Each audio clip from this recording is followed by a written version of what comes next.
Assalamualaikum warahmatullahi.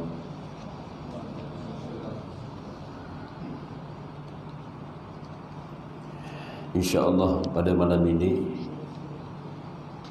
kita menyambung kembali dalam tafsiran surah Al-Waqiah. Tetamu-tetamu Allah Subhanahu wa taala, ngurusi dan seluruh saudara dan kuasa yang diberi mandat amanah Allah,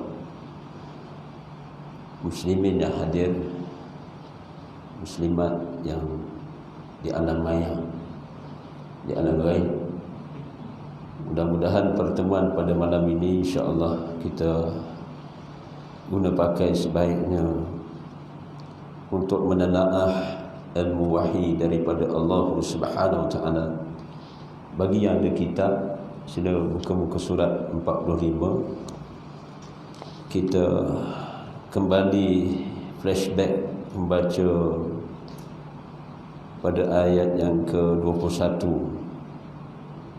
Pada ayat yang ke-21 sehingga mungkin sehingga ayat 23 ataupun 25 untuk kita memahami intipati kalam Allah, mengkabarkan bagaimana perkabaran yang menggembirakan golongan ahli syurga VIP.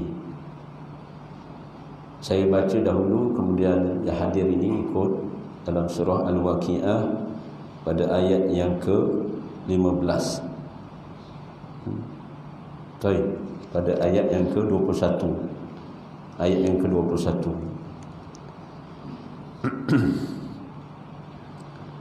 A'udzu billahi samil 'alim minasy syaithanir rajim.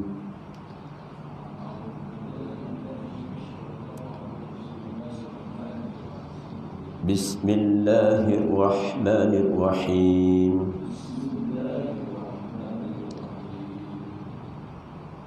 Wa lahmi tayrin mimma yashtahun. وحور عين كأمثال اللؤلؤ المكنون جزاء بما كانوا يعملون.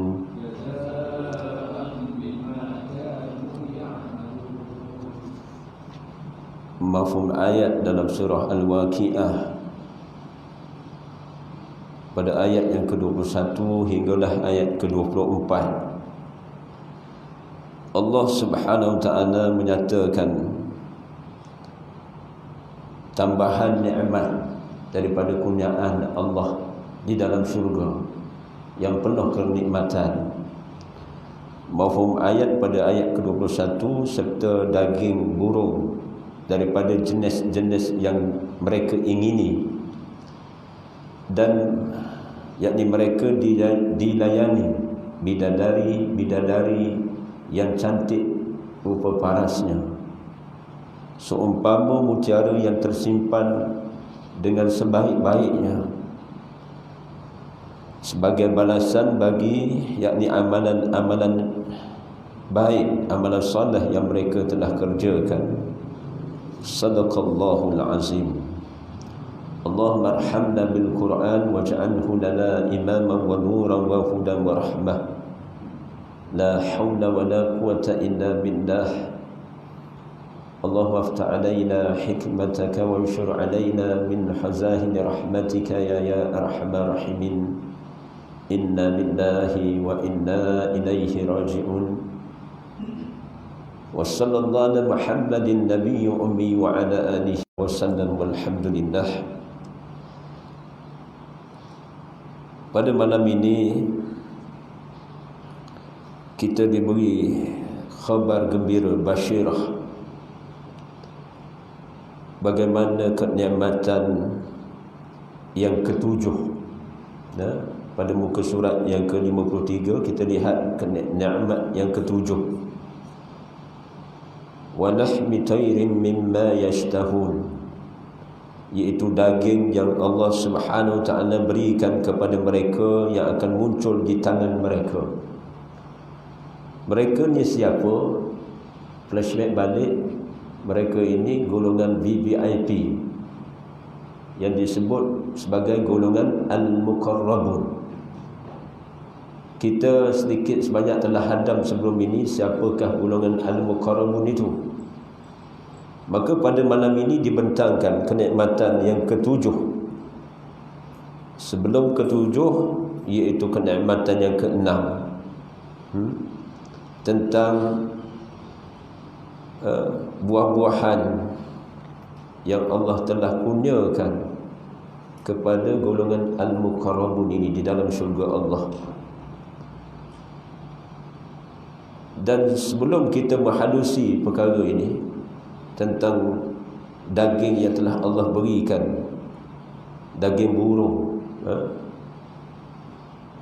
yang Allah akan kurniakan kenikmatan di antara kenikmatan golongan Al-Muqarrabun ini, saya lihat bila saya flashback balik bagaimana kenikmatan yang keenam itu, wa fakihatin mimma yatakhayyarun, wa fakihatin mimma yatakhayyarun, yakni nikmat yang keenam, buah-buahan yang mereka pilih itu, dengan pelbagai jenis buah-buahan yang dibawa oleh pelayan sehingga ahli syurga dapat memilihnya. Mereka sentiasa memilih kerana buah-buahan ini akan datang berterusan tanpa henti, ya. Jadi itu kenikmatan yang keenam. Dan dilihat di sini, kita lihat pada muka surat 53 itu, keistimewaan lain untuk ahli syurga adalah mereka tidak akan mengalami satu proses penyahtijahan selepas menikmati buah-buahan dan apa-apa juga makanan di dalam syurga. Apa yang dimakan akan keluar melalui peluh dan berbau wangi. Punya hebatnya nikmat Allah Subhanahu Rabbil Azim ini. Apabila masuk dalam syurga, golongan VVIP ini, dia makan banyak mana pun, dia minum banyak mana pun, sifir je tak akan keluar seumpama sifir biasa ketika hidup di dunia ni. Bila kita full tank, penuh tangki, mula nak ke bilik air, buang air kecil. Di dunia ni bila full tank makan makanan, mula nak ke tandas, toilet, kerap. Masih SOP lah. Masih SOP yang jarak 1 meter.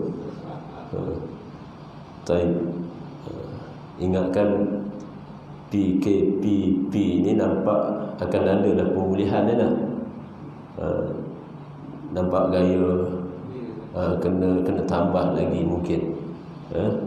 Ingat ramai yang kembali ke fitrah kehendak Allah Subhanahu wa ta'ala.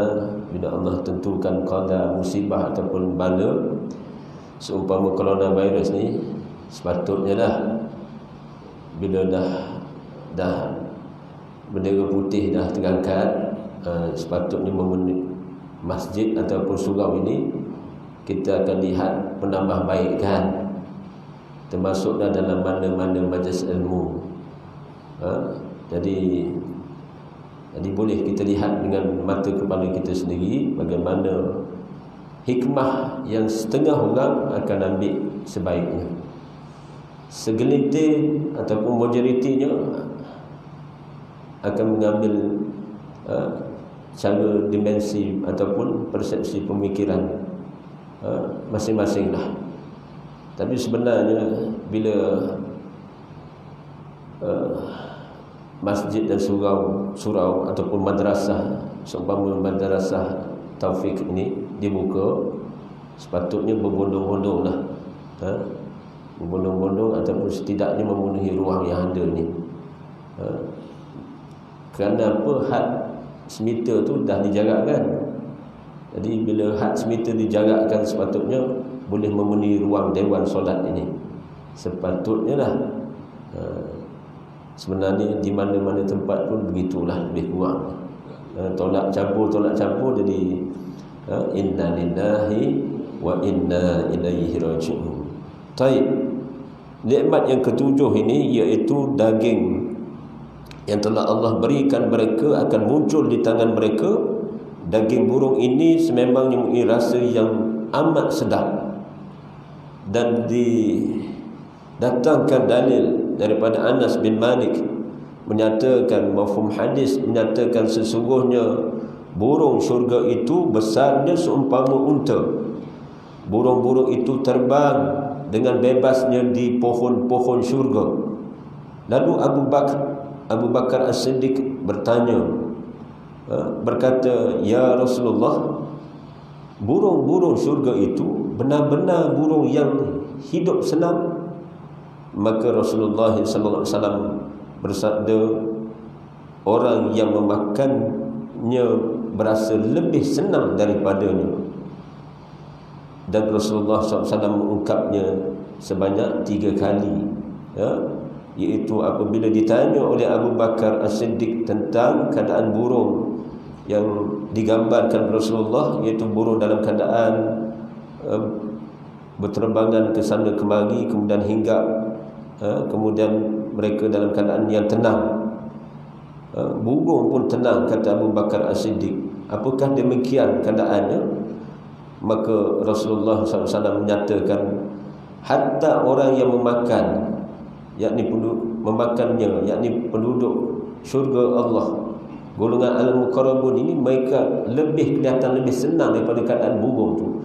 Tengok burung tu pun dah senang, hidup bebas. Dia panggil freestyle, gaya bebas lah. Mu nak pergi mana pergi lah. Mu nak naik ke atas, mu nak turun bawah tu, ikut mu lah. Tak apa, boleh berlaku. Itu dia panggil gaya bebas.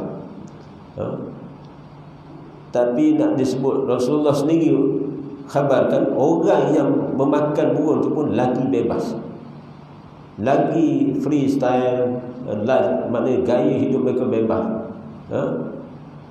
Dan Rasulullah gambarkan, mengulangi pernyataan itu sebanyak 3 kali, dan menyatakan, aku sangat berharap engkau termasuk salah seorang yang memakannya. Riwayat Imam Ahmad. Masya Allah, burung dinyatakan Rasulullah sebesar unta. Wah, besar lah, besar. Tapi hebatnya, penghuni syurga akan diberi apa-apa yang mereka inginkan. Jika di dunia ini mereka teringin makan asam pedas, maka berusahalah. Bila asam pedas ni yang masyhurnya di Melaka lah, pakat pergi buat rehlah. Yang makan asam pedas ni bukan orang Melaka je.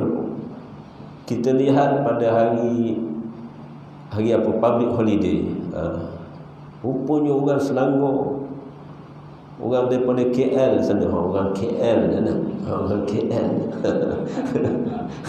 orang KL mari, hamba mari daripada KL. Jadi orang KL dia akan datang pasal nak makan nasi pedas. Jadi peminat-peminat patin, ikan patin, tempoyak, masak tempoyak, orang Melaka pun silap-silap bertolaklah, bergeraklah ke Bentong Pahang, di Pekan, di mana itu, di Bentong ataupun di Temeloh, kerana masyhur dengan ikan patin. Ikan patin kolam tak sama dengan ikan patin sungai. Saya pun baru balik, saya ada singgah di Pahang. Memang walaupun dia ternak di sangkar, tapi di tepi di sangkar dalam sungai, tapi itu lain rasa, tak sama dengan ternak dalam kolam. Ikan ni kalau ternak dalam kolam tak sama ternak dalam sangkar yang berada di sungai. Pasal sungai air mengalir. Jadi memang rasa patin tu memang kita rasa memang lain lah, lain.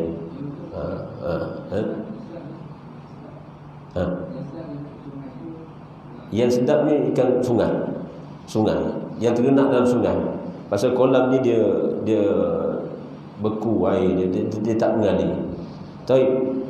Namun lain halnya ketika di dalam syurga, segala yang dikehendaki akan tersedia di depan mata. Kalimah yang Allah gunakan pula merujuk pada yashtahun, yang berasal daripada syahwah, yang merujuk kepada kehendak nafsu. Jadi apabila berada di syurga, si hamba sudah terlepas daripada sebarang larangan. Bahkan syahwah itu suatu yang dibenarkan. Dalam lain perkataan, sudah tiada apa lagi yang terlarang untuk dibuat. Masa hidup di dunia ini dah sebenarnya ada pantang larang, ada PKP, PKP dah. Sebelum tu berapa PKP dah. Jadi ada pantang larang, termasuk kalau bebas pun, kita mukmin ini, orang mukmin ni yang beriman kepada Allah, dia ada persepadanan, dia panggil. Persepadanan apa? Persepadanan di alam gaib, iaitu apabila Allah perintahkan. Quran ini hudan linnas wa bayyinatin minal huda wal furqan, petunjuk, penjelasan ke arah petunjuk, Al-Furqan yang membeza mana yang hak yang batil. Di situlah syariah, peraturan, hukum hakam, law, undang-undang. Jadi orang mukmin, apatah lagi orang bertakwa, apatah lagi orang yang masya-Allah, dia bukan sekadar bertakwa, tetapi dia mencapai satu maksud, golongan muhsinun, golongan yang disebut sebagai mukhlisun, orang yang ikhlas. Lagilah mereka berpantang larang, kerana mafhum hadis Nabi sallallahu alaihi wasallam, dunia ni bagi orang mukmin ibarat penjara. Bagi orang mukmin ibarat penjara. Namun bagi orang yang kafir, mereka merasakan sebagai satu tempat lokaliti, mereka nak apa buat, mereka boleh buat. Tapi kebahagiaan, kenikmatan bagi orang yang beriman dalam syurga lah. Jadi roadblock ataupun apa-apa had larangan, dia akan terangkat bila masuk dalam syurga. Kesan daripada apa? Kesan daripada kita berpantang larang masa hidup di dunia ini. Apa yang haram, kita cuba sedaya upaya tinggalkan. Apa yang halal, kita sedaya upaya usaha lakukan. Di antara kedua-dua ni ada hal yang syubhat. Orang mukmin yang bertakwa, dia akan meninggalkan perkara-perkara syubhat, yang sama-sama, kerana dibimbangi terjelumus dalam lembah dosa dan sebagainya. Jadi syahwah ni bila masuk dalam syurga terangkat. Itu yang disebut, dinatakan kepada Abu Umamah, Abu Umamah ke Ummu Umamah, gitulah. Rasulullah SAW, Abu Umamah radhiyallahu an menyatakan, Rasulullah menyatakan kepada Abu Umamah radhiyallahu an, orang jantan, orang jantan dia masuk syurga, dia boleh berdepek, dia panggil. Dia boleh berseronok dengan 100 orang bidadari. Bayangkan air haji 100 orang. Kita habis teh dunia ni sekat pak ya. Kalau nak tambah pun seorang, pas seorang, sekat pak ya. Kalau nak naik gear pak, dia tak lagi dah gear 5 tu. Dia sekat pak ya. Tapi ray hak ada, dia tahu dia ray ni tenaga, muqawi, lelaki yang kuat.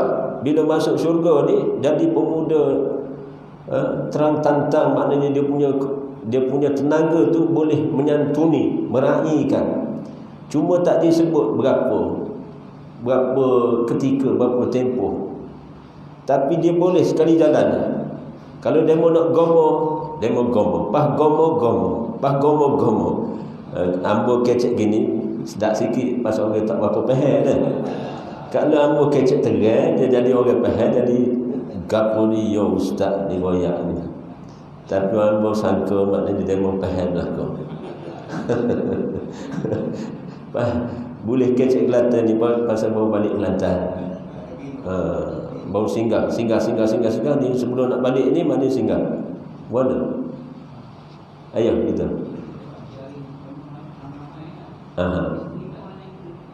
Isteri kita. Oh, ayah Haji bimbang isteri dia.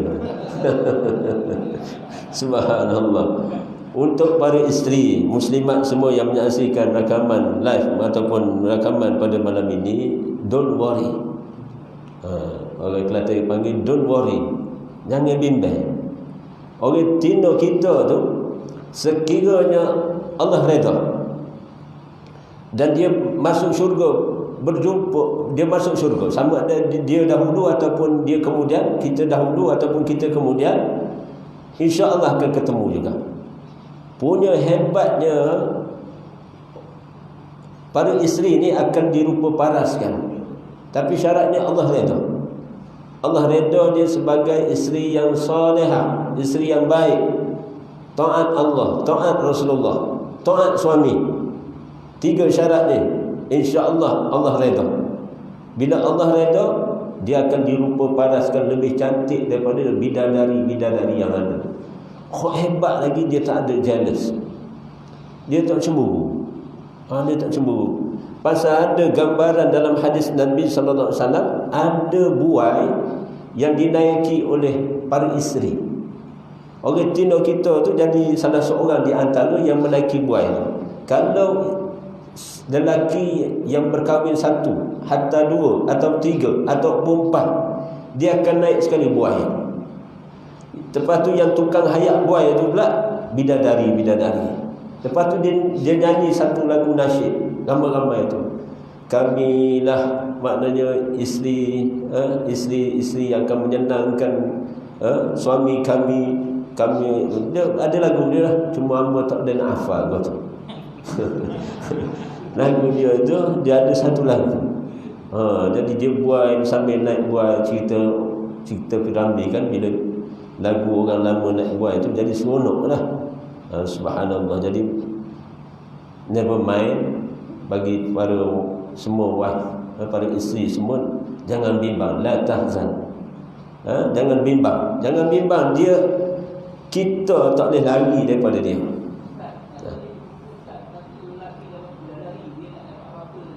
Oh, dia biasanya orang Tino ni nak bersama suami. Orang jatuh kau nak lari je. Inna lillahi wa inna ilaihi raji'un. Pasal orang jatuh ni dia mikir panjang sikit. Biasa orang Tino dia nak duduk dengan suami dia. Itu saya kata sebenarnya hikmah dalam syurga ni, bila masuk persepadanan baru di Yaumul Barzah nanti, subhanallah, bila masuk persepadanan baru di Yaumul Barzah nanti, semua terangkat. Fi'il, sifat-sifat mazmumah ni dia akan ditanggalkan. Satu demi satu tertanggal. Kerana apa? Menyaksikan pembalasan tunai daripada Allah. Terangkat. Maknanya terangkat itu pasal dia menyaksikan satu demi satu Allah bayar tunai. Sekiranya dia sabar masa hidup di dunia, dia tabah, dia redha, tapi itulah Allah uji hati kita, lelaki maupun perempuan. Allah uji. Sementara hidup dunia ni dah Allah uji perasaan kita, berkira-kira sementara hidup di dunia ni, kerana ada hak masing-masing dan sebagainya. Tapi bila masuk persepadanan baru di alam barzakh, dia akan ditanggalkan, delete. Jadi kita sendiri akan delete buah kerana pembalasan tunai Allah. Sifat-sifat mazmumah termasuk cemburu yang berlebihan ataupun berkira-kira dengan macam-macam perasaan dan sebagainya, sebenarnya dia akan tertanggal. Kerana Allah Rabbi, kalau aku tahu dah, aku sabar ketika hidup di dunia ni, tentu begitu, begini. Tu alam barzah ni satu alam yang berlainan dengan alam dunia ni. Suatu yang pasti, maknanya dia suatu keadaan yang Allah bayar tunai. Siapa yang sabar, siapa yang tak sabar, siapa yang melatah, siapa yang tak melatah, siapa yang redha, siapa yang tak redha, semua Allah bayar tunai. Jadi itu pentingnya hadir majlis ilmu, pentingnya kita berilmu, sehingga kita timbul makrifah, pengetahuan tentang akhirat. Makrifah itu apa? Pengetahuan tentang akhirat ini. Jadi ni future, masa depan. Disebut di sini bagaimana menjelaskan dalam tafsirnya Ibnu Atiyah, dalam tafsirnya Al-Muharrar Al-Wajiz, hebatnya kerajaan ahli syurga, hinggakan seorang penghuni itu apabila dia melihat burung terbang, lalu terlintas dalam fikirannya keenakan burung tersebut, maka dengan tak semena-mena burung itu berada di hadapan matanya, siap diproses dan dimasak seumpama yang diharapkan. Allah Rabbi. Tengok burung terbang. Kita tengok burung masa hidup dunia, bila nak jatuh nak plastik pun tak kena. Ayam hutan kena usul juga. Ayam hutan, burung hutan. Ayam hutan tu masuk burung lah. Dia masuk binatang yang boleh terbang, burung lah tu. Termasuk burung. Nak boleh tangkap ayam hutan kena usul. Oh, usul. Ayah hamba lah. Oleh kerana dia askar masa dia cuti. Dia bila dia cuti, ada hari cuti tu, dia pakat 2-3 orang kawan dia keluar malam, balik pagi besok. Tiba-tiba buat balik apa pagi besok? Seguni ayam hutan. Seguni ayam hutan yang maknanya cara kaedah dia buat elastik panjang, lepas tu ada tarik tu, dia attack kepala. Jadi bila ayam hutan tu kena peluru, bukan peluru hidup lah. Kalau peluru hidup, inna lillahi wa inna ilaihi raji'un. Peluru yang telah diguna lah, yang telah diguna pakai, attack memang kena jatuh, sempat sembelih. Jadi ada usaha kan? Usaha. Ada rezeki dapat, ada rezeki maknanya adalah, ada yang banyak, ada yang sedikit, ada yang kurang dan sebagainya. Kena usaha. Tapi hebatnya kenikmatan bagi penduduk VVIP Al-Muqarrabun ini, penghuninya bila dia terlintas, dia tengok burung ni, tadi burung sebesar unta terbang. Sebenarnya apa binatang pun dalam syurga ni memang Allah berparaskan indah, cantik, menawan dan menghiurkan. Tu belum orang tina tu. Tu belum orang tina tu. Kalau orang tina dia mau tengok lah.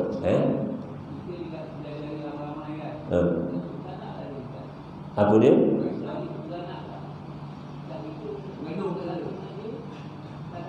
Inna lillahi wa inna ilaihi raji'un. Banyak juga soalan malam ni. Belum buka soalan. Subhanallah. Dia masa terkurung ni.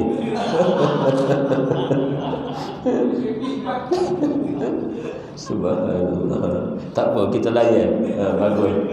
Jadi sebenarnya don't worry. Allah bidadari ni dia demo gomo setengah mana pun dia tak payah mandi sekarang. Dia tetap dara satu perkara. Dia tak mengandung. Dia tak mengandung. Kalau Allah nak bagi izin mengandung boleh juga. Tidak mustahil lah, tidak mustahil. Kalau tok ayah nak bayar mana? Kalau tok ayah maknanya kalau kita panggil gomo dengan orang tina dalam syurga pun, banyak mana pun, kerak mana pun, tak apa lah. Kalau nak beranak pinak pun tak apa lagi. Semuanya terlayan, pasal diurus dengan baik. Tak ada muskilah. Tak ada muskilah. Dia mau nak buat guana, nak buat ikut mana dan sebagainya, pasal tak ada pantang larang lah. Ambo rasa kena tarik handbrake dulu. Kalau masuk depan lagi dia berasa gah gitu. Inna lillahi wa inna ilaihi rajiun. Kita oleh kerana format kita kena masuk juga syarah kitab Ihya Ulumuddin. Dia boleh mari pulak lah sebenarnya. Kita masuk syarah kitab Ihya Ulumuddin. InsyaAllah continue ayat mungkin 2 minggu lagi ya. 2 minggu lagi insyaAllah. 2 minggu lagi kita akad lagi. Nanti tengoklah setengah mana. Ni baru buah-buah titing dia panggil. Titing. Lepas ni ayuh nak lipat pun boleh. Biar semangat sikit. Saya sengaja ambil kitab dalam bab 21, iaitu keburukan marah, dendam dan hasad. Jadi ini suatu syarah dalam kitab Ihya Ulumuddin dalam bab yang menyatakan keburukan marah, dendam dan hasad. Hasad dengki.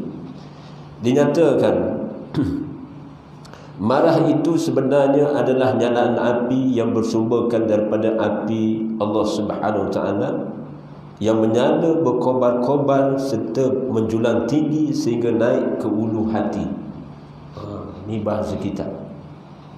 Marah ni satu sifat punca dia daripada nyalaan api, yang disebut api kemarahan. Dia ada apa dia panggil ni, sirah dia. Kita akan tengok bagaimana sumber dia, dan menyatakan sumber daripada api Allah Subhanahu Wa Taala yang menyala berkobar-kobar serta menjulang tinggi sehingga naik ke ulu hati. Nak menyatakan apa? Itu kalau orang marah, ada seseorang dia baran, dia akan sesak nafas, dia akan terkesan pada, dia akan turun ke ulu hati. Impak dia, kesan dia. Bila orang ni marah, mula dengan bunga kemarahan dia naik. Bila hangat sampai hangat, kesan dia sampai ke dada. Sampai ke dada. Kalau orang ni dia barang, dia marah. Marah adalah seumpama bara api yang berada di lubuk jantung dan bagaikan terperosoknya suatu bara api di bawah abu. Marah itu ditimbulkan oleh sifat bongkak yang terpendam dalam kalbu setiap orang yang curang dan derhaka, sebagaimana memancar api daripada batu yang dipukul kepada besi. Sebagaimana api daripada batu yang dipukulkan kepada besi. Ini ibaratnya begitu. Kita ambil suatu yang sifatnya keras, maknanya kita ketuk pada batu. Tukul lah, kata besi ataupun tukul kita hentak pada batu yang mercik tu. Percikan api tu, dia panggil api. Itu tu. Sifat marah itu. Sifat marah tu dia boleh terpancar. Dia boleh terpancar. Dan di antaranya puncanya kerana sifat bongkak. Bongkak ni maknanya di antara juzuk takabur lah. Takabur. Bahasa kitabnya takabur, besar diri, bongkak. Menurut penyelidikan ahli-ahli yang mengetahui dengan cahaya kebenaran dan keyakinan, dikatakan bahawasanya manusia itu ada kalanya tertarik urat sarafnya oleh tipu daya syaitan yang terlaknat. Nampak? Takrij daripada syarah kitab Ihya Ulumuddin ini, Syekh Jamaluddin Al-Qasami menyatakan, menurut ahli ilmu, orang yang pakar tentang soal batin ini, soal sifat mazmumah hatta sifat mahmudah, maka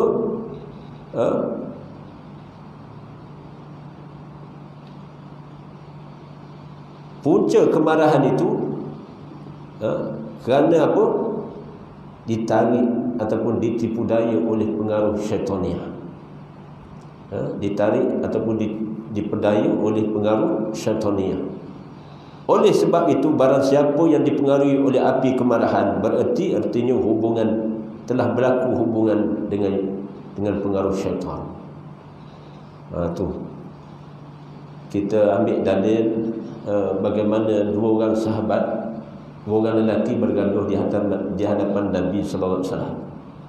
Sampai maknanya ketampakan mereka berjidal, berdebat, sehingga kan masing-masing memarah, masing-masing bertindak agresif lah bahasa sekarang. Timbul sehingga sampai suasana tegang. Bila melihat keadaan itu, maka Rasulullah menyatakan, maukah kalian aku ajarkan suatu doa, sekiranya kamu baca, niscaya akan terpadamlah api kemarahan. Maka dua lelaki ini, Allah dan Rasul saja yang mengetahui, Allahu a'lam, Allah wa rasuluhu a'lam saja yang mengetahuinya. Maka Rasul membimbing dengan satu doa, iaitu bacalah olehmu a'udzubillahi minasyaitonir rajim. Aku berlindung dengan Allah daripada syaitan yang direjam. Kerana apa tadi? Itulah tadi dalil tadi. Kerana marah ni puncanya daripada pengaruh syaitaniyah. Pengaruh syaitaniyah. Syaitan ni di antara ruang yang mereka akan sasarkan, iaitu ruang kemarahan. Dia banyak ruang syaitan ni boleh masuk dalam juzuk kehidupan manusia ni. Jadi ada kes, bukan mesti orang biasa-biasa, orang yang maknanya orang yang berilmu pun, orang yang beramal pun silap-silap ada pengaruh syaitan ini. Syaitan ini dipandai celuk.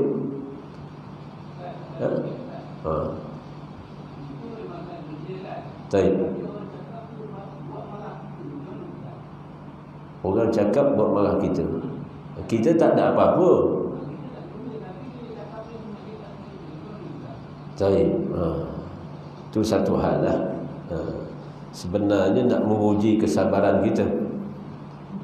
Nak menguji kesabaran kita. Memang orang ni kalau dia pemarah, ataupun memang dia ada sifat cepat nak mengata, memang jadi tabiat, tiba-tiba kena pada kita. Maka kena pada kita tu, kita pula lah kena balancing. Orang sekarang kata kena balancing. Kena bijak lah bagaimana nak talangi benda tu. Dan ada kalanya bukan kita salah pun, tiba-tiba dia maknanya timbul di depan kita. Dia timbul. The first step, kita kena sedar, maknanya memang kita ni kena tarik nafas dulu. Tapi saya pun sendiri, wallahu a'lam lah, saya yang bercakap sendiri, kadang-kadang bila seumpama sergah, kadang-kadang setengah orang dia tindakan refleks, dia keluar dia sergah. Sergah ni macam tiba-tiba je, tiba-tiba je, tak pasal-pasal dia datang mengenai kita. Setengah orang tindakan refleks, dia keluar, dia tindak balas. Itu yang kalau tak kena gaya, maknanya dia boleh, orang kata Kelantan panggil boleh bergocoh lah. Boleh bergocoh. Tapi setengah orang maknanya kalau kita dah prepare daripada awal, insya-Allah, kerana kita itibak sunnah, beramal dengan amalan-amalan sunnatun Nabi SAW, sering membaca doa isti'azah dan sebagainya, insya-Allah mudah-mudahan terkawal. Dan dinyatakan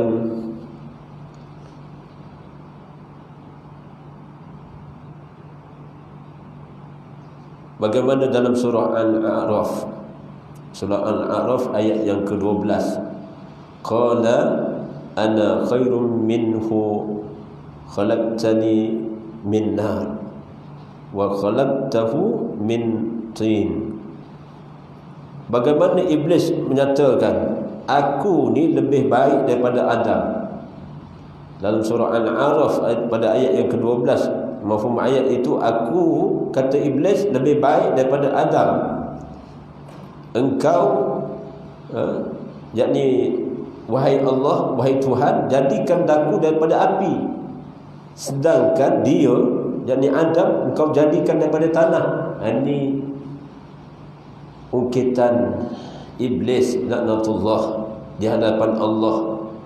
Dia mendabik dada, dia menyatakan dia lebih baik daripada Adam kerana dia diciptakan daripada api. Iblis ni siapa? Ni spesies malaikat Allah. Iblis ni di antara spesies ataupun jenis malaikat Allah yang mulia pada asal jalan cerita ni. Tapi oleh kerana sifat bongkak dia, sifat takabur dia, tak nak merendah diri dengan perintah Allah. Nabi Adam AS dibuat daripada tanah. Manakan pula aku nak merendahkan diri. Ini sifat iblis laknatullah. Disebut dalam surah Al-A'raf. Perhatikanlah baik-baik. Bukankah sifat dan watak tanah itu berdiam diri dan tenang, sedangkan sifat dan watak api itu adalah menyala-nyala, bergerak, menyerang dan bergelora. Nampak? Cantik bahasa kitab ni. Dia suruh kita tengok api, sifat dia bagaimana. Dia menyemarak, bergelora, dan dia boleh menyerang. Daripada sumber yang kecil, sumber yang kecil boleh membesar, menyemarak sehingga membakar, menyerang. Rumah yang sebuah berjangkit pada rumah yang sebuah lagi. Kebakaran besar boleh melanda satu kampung dan sebagainya. Tapi tanah sifatnya apa? Sifatnya tenang, sifatnya diam. Itu tanah. Jadi itu tanah. Baik. Nak menyatakan hasil ataupun akibat yang ditimbulkan oleh sifat marah adalah perasaan dendam dan dengki. Dengan menurut kedua-dua sifat keburukan ini, akan binasalah siapa yang ingin binasa, dan buruk akhlaknya kepada sesiapa yang ingin keburukannya. Subhana rabbiyal azim wa iyyazubillah. Sifat marah ni kerana apa? Kerana perasaan dendam dan dengki. Itu di antara sumber kemarahan. Tu ada sebab. Dia ada sebab dia marah tu. Salah satu lah, bukan semua. Salah satu yang dia marah tu sifat dia dendam. Dia tak puas hati tu, dia simpan sampai satu tahap. Dia panggil apa? Dia tersimpan, dia tunggu masa nak keluar. Kita kena berhenti waktu isyak ni. Ke boleh lanjutkan ke? Jadi khulasahnya lah. Khulasahnya, kesimpulannya, apabila dendam dan dengki itu ternyata merupakan suatu pendorong dan pembimbing manusia ke arah perkara-perkara yang menyebabkan kesengsaraan dan kecelakaan, pentinglah kepada setiap manusia itu mengetahui bahaya-bahaya dan keburukannya. Jadi oleh kerana dendam ataupun dengki membawa kepada sifat api kemarahan itu, boleh mendorong kepada perkara yang mencelakakan manusia itu sendiri, menyebabkan hidupnya sengsara. Maka kita kena tahu, setiap manusia perlu mengetahui bahaya-bahaya natijah daripada perangai sifat bagan itu ataupun kemarahan yang membuat itu, dan kita kena tahu keburukannya. Kita kena, orang Kelantan panggil, kena ngaji. Tu apa pun sifat, sama ada sifat mahmudah ataupun mazmumah, kita kena tahu secara ilmu. Kemudian kita belajar bagaimana nak mendapatkannya. Yang mahmudah itu kita kena berusaha untuk mendapatkannya. Yang mazmumah ni kita kena tahu secara ilmu, dan kita kena usaha untuk mengikut bagaimana mengikut ilmu, secara ilmu bagaimana untuk menghindarkan, hatta untuk kalau ada sifat itu untuk mengikis, buang, delete, buang sifat-sifat mazmumah itu. Jadi cukuplah, mudah-mudahan pada malam ini insya-Allah kita continue 2 minggu lagi, maybe insya-Allah mungkin siru ala barakatillah. Mudah-mudahan sekadar ini yang ada pada malam ini, kita sebarkan salam. Jadi ajaklah lagi kawan-kawan kita maupun sahabat-sahabat kita, apatah lagi ahli keluarga kita dalam tempoh fitnah ini. Mudah-mudahan kita sama-sama dapat mengimarahkan masjid, rumah Allah, surau ataupun madrasah ini insya-Allah, dan kita akan hidupkan semula majlis ilmu yang sebenarnya Allah rahmati, Allah berkahi dan Allah redai. Wabillahi taufiq wal hidayah. Wassalamualaikum warahmatullahi wabarakatuh.